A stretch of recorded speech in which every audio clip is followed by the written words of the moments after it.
नमस्ते दोस्तों। मुंशी प्रेमचंद की कहानी अपनी करनी। ओहो, मेरे ही कर्मों की वजह से आज मैं इतना अभागा महसूस कर रहा हूँ। मेरे ऊपर आज अपमान भी हंसता होगा, क्योंकि मैंने खुद अपने हाथ से सब कुछ उजाड़ दिया।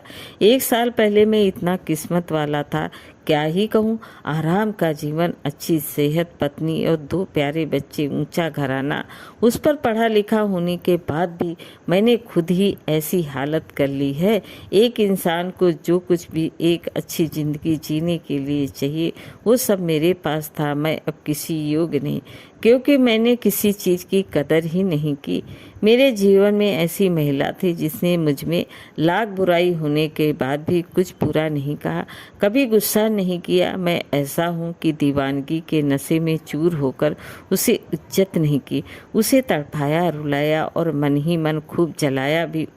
उसे कितना धोखा दिया और अंधेरे में रखा। देर रात घर आते हुए ना जाने कितने बहाने बनाए। रोज नई कहानी बना लेता था। क्या वो मेरे झूठे प्यार के दिखावे को नहीं समझती होगी? मेरा झूठ फरेब क्या छिपा रह सकता था? भले ही वो अच्छी और भोली थी, लेकिन बेवकूफ़ नहीं। मैं जितना झूठा था वो उतनी सच्ची। मैं जितना गलत व्यवहार करता था वो उतना अच्छा करती थी। उसे दुनिया के सामने हमारे रिश्ते का मजाक उड़ाना पसंद नहीं था, इसलिए वो मेरे व्यवहार का जिक्र लोगों के सामने कभी नहीं करती थी। शायद उसे हमेशा लगता था कि मैं एक दिन सुधर जाऊंगा और मेरे सिर से ये नशा उतर जाएगा। काश वो इतनी अच्छी ना होती, वो अपने हक के लिए मुझसे लड़ती। इसी बीच एक दिन मैं आनंद वाटिका मछलियों का करतब देखने गया। वहाँ मेरी नज़र अचानक एक लड़की पर गई जो फूल तोड़ रही थी। उसके कपड़े मैले थे और वो छोटी उम्र की लड़की थी, जिस वजह से वो ताजगी भरी लग रही थी। इसके अलावा उस लड़की में ऐसा कोई खास बात नहीं थी। कुछ ही देर में उस लड़की ने मेरी तरफ देखा और इस तरह से नजरें फेरी जैसे मैं वहाँ मौजूद ही नहीं। ऐसा मेरे साथ पहले कभी नहीं हुआ था। मैं इतना परेशान होकर धीरे धीरे उन फूलों की झाड़ियों के पास गया और खुद भी फूल चुनने लगा। मुझे देखते ही माली की वो बेटी बाग के दूसरी दिशा में जाकर फूल चुनने लगी। उस दिन मैं रोज उस आनंद वाटिका में जाने लगा। ऐसा नहीं था कि मुझे उस लड़की से प्यार हो गया था, बस कुछ पाने का मोह मुझे वहाँ खींच कर ले जाता था। मैं रोज रूप बदल कर वहाँ जाता, लेकिन हाथ कुछ नहीं लगता। प्यार की बातें होना तो दूर की बात थी, वो मेरी तरफ देखती भी नहीं थी। इस योजना से जब काम नहीं चला तो मैंने नई तरकीब सोची। अगले ही दिन मैं अपने बुलडॉग टॉमी के साथ आनंद वाटिका गया। जैसे ही वो लड़की अपने आंचल में फूल भरकर बाग से जाने लगी, मैंने अपने टॉमी को उसकी तरफ जाने का इशारा दिया। वो बुलडॉग भौंकते हुए तेजी से उस लड़की की ओर दौड़ा। वो अपने पीछे कुत्ता देखकर चीखते हुए तेजी से भागी और कुछ ही दूरी पर गिर गई। मैं भी फटाफट छड़ी लेकर वहां गया और अपने टॉमी को 1-2 मार लगा दी। उसके बाद फूलमती के आंचल से फूलों पर गिरे हुए फूलों को समेटकर उसे हाथों से पकड़कर बैठा दिया। फिर उससे दुखी होकर पूछा, तुम्हें लगी तो नहीं? वो बुलडॉग बदमाश हो गया है, इसने काटा तो नहीं? उस लड़की ने दुपट्टे से मुंह को ढांपते हुए कहा कि तुमने समय पर आकर बचा लिया, वरना ये मार ही डालता। अपनी तारीफ उससे सुनकर मन को अच्छा लगा और दिल जोर से धड़का। मेरे मन में हुआ कि ये तरीका काम कर गया है। उस दिन से उस फूलमती से मेरी बातें होनी शुरू हुई। उसके बाद मैंने जाल फैलाया, बातें रची और ना जाने क्या क्या किया। इन सब तरकीबों के बारे में दिल फेंक किस्म के सारे लोग जानते हैं। ऐसा नहीं था कि मैं उस लड़की के सौंदर्य से प्रभावित था, क्योंकि मेरी पत्नी इंदु से सुंदर कोई हो ही नहीं सकती थी। फिर भी न जाने क्यों मैं उस फूलमती की धसी हुई आंखों और गालों पर फिदा हो रहा था। होते होते मैं खुद मोहब्बत के जाल में फंस गया। घर बार मुझे कुछ भी अच्छा नहीं लगता था, लेकिन मेरे इस प्रेम के बारे में किसी को खबर न हुई, इसलिए मैं घर में इंदु से काफ़ी प्यार से बातें करता था। इस नाटक का एक ही कारण था कि मैं अपनी हरकत को इसके पीछे छिपा सकूं। वक्त के साथ मैंने ये नाटक बंद कर दिया और घर व पत्नी की ज़रूरतों से मुंह मोड़ लिया। सच कहूँ तो पत्नी से कुछ भी कहते हुए डर लगता था कि कहीं उसके मन की बात जुबान पर ना आ जाए। यूं तो मैं कभी भी जौहरी की दुकान पर गया नहीं था, लेकिन अब मेरा वहां आना जाना भी होने लगा। मेरा वक्त, पैसा, सब कुछ सिर्फ फूलमती का ही था। एक दिन मैं हमेशा की तरह शाम के समय आनंद वाटिका में घूम रहा था। तभी मैंने फूलमती को देखा। वो मेरे दिए हुए गहने और रेशम की साड़ी पहनकर फूल तोड़ रही थी। उसी वक्त राजा भी कुछ दोस्तों के साथ वहां पहुंच गए। फूलमती राजा को पहचानती थी, इसलिए तेजी से झाड़ी की तरफ छिप गई। उस वक्त महाराजा को जाना तो था पानी के कुंड के पास, लेकिन वो बाग की तरफ ही चले गए। वहां उन्होंने झाड़ी के पीछे फूलमती को छिपते हुए देखकर गुस्से में पूछा, तुम कौन हो और यहाँ क्या कर रही हो? उस समय आनंद वाटिका के सारे लोग मेरी तरफ ही देखने लगे। मुझे भी लगा कि झट से जवाब दे देना चाहिए, नहीं तो पता नहीं क्या हो जाए। मैंने कहा, महाराज ये यहाँ के माली की बेटी है।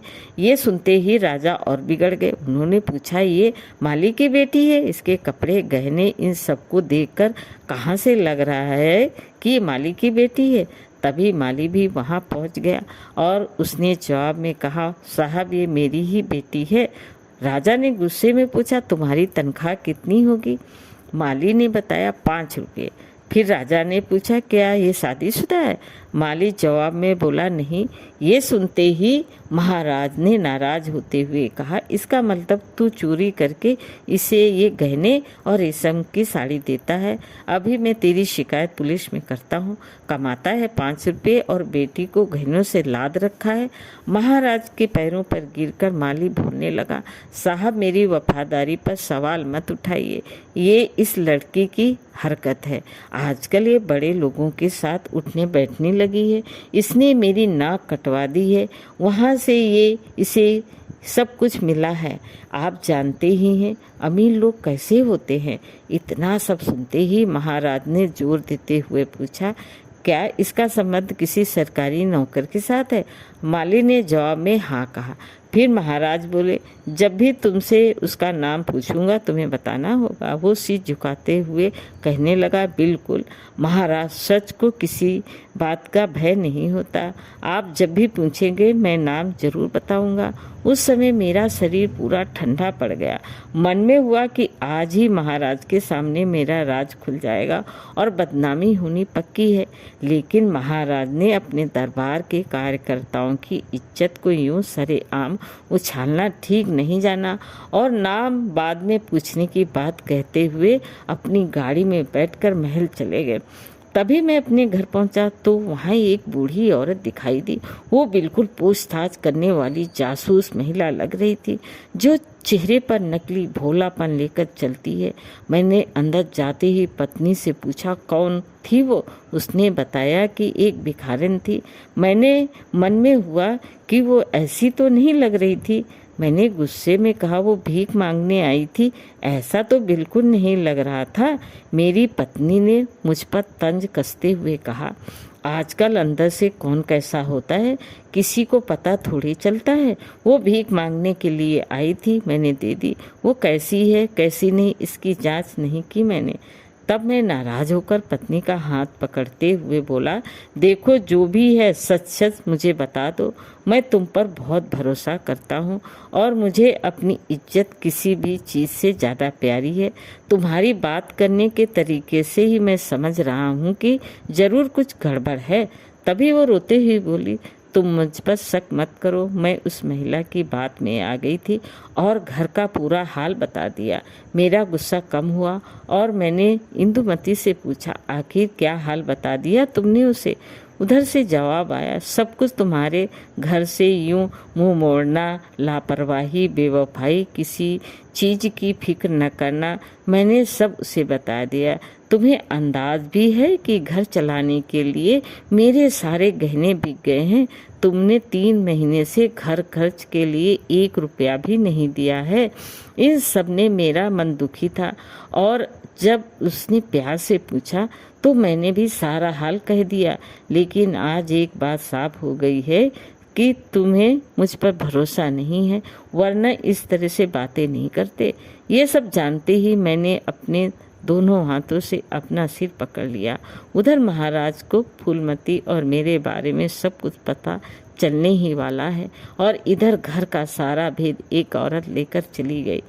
किसी तरह रात गुजरी और मैं सुबह दफ्तर पहुंचा। वहां पहुंचते ही मुझे महाराज का बुलावा आया। मेरा दिमाग में ये बात चल रही थी कि पक्का हो बुढ़िया महाराज की ही भेजी हुई गुप्तचर होगी, उसने सारी रिपोर्ट यहाँ दे दी होगी। ये सोचते हुए मैं महाराज के पास पहुंचा। वो पूजा के कमरे में थे और उनके चारों तरफ कागज ही कागज बिखरे नजर आ रहे थे। उन्होंने मुझे देखते ही नाराज अंदाज में कहा, कुंवर सिंह, मुझे जो कुछ भी पता चला है उसके बाद तुम्हारे साथ सख्ती से पेश आना होगा। उन्होंने आगे कहा कि तुम यहाँ के पुराने वसीकेदार हो। ये वसीका यानी पेंशन तुम्हारी कई पीढ़ियों द्वारा अपनी जान लगाकर की गई सेवाओं का नतीजा है, लेकिन तुमने अपनी हरकत से उनका नाम भी खराब कर दिया। महाराज ने आगे कहा कि तुम्हें वसीका अपने परिवार पर खर्च करने के लिए मिलता था, तुमने इस वसीके का गलत फायदा उठाया, माली के बेटी पे सब कुछ लुटा दिया।